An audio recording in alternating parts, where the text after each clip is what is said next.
I'm not going to think about Edie. She's gone now. She's dead. I'm not going to dwell on 40 years, the ups, the downs, the in-betweens. Yes, we were happy, but so what? Did that make us special? Well, plenty of people stayed together. It's what our generation did. You bought your ticket, you might as well stay to the end. It's all the rage nowadays to go on about being in love and best friends forever and all that. People say it at the drop of a hat, and half the time they don't mean it, not really. It took me 6 months to tell it to Edie. And when I did, she said it right back to me. Just words, but I really meant it. And she meant it too. After that, we said it to each other every day. Made a point of it. Not just in a hello, how are you kind of way. That we always looked at each other and always smiled. That part wasn't always easy. Putting a brave face on other things I don't think about. Failed businesses, accidents, and Robert.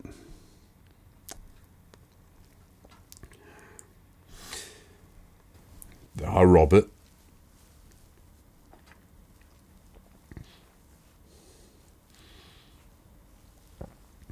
You lose a child, it's like a bomb going off. The shock, the devastation, the gaping hole in your life. But eventually the smoke and the dust clear, and you look around, you see what else is left, and if you're lucky, there's someone still standing beside you. The only other person who can really understand how you feel. That's when you find out the real meaning of those words. I always thought I was the strong one. Edie put me right. I couldn't see a way to carry on.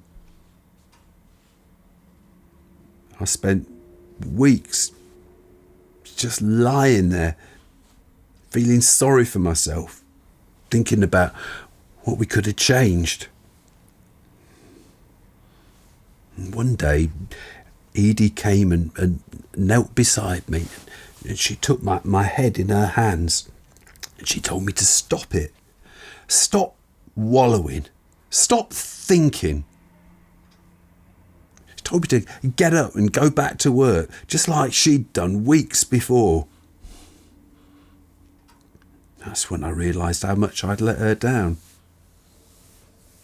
She'd needed me and I hadn't been there for her.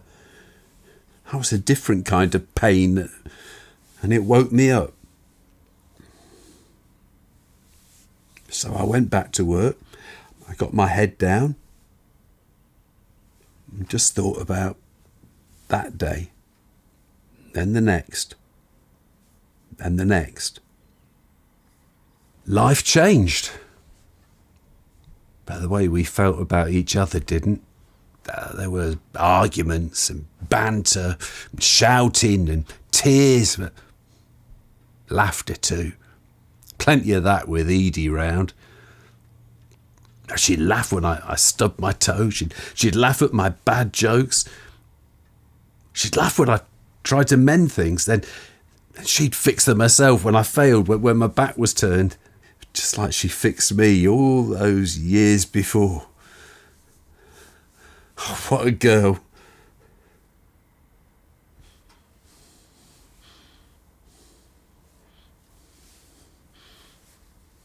I'm not going to think about Edie.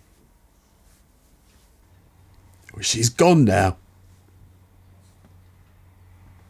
She's dead.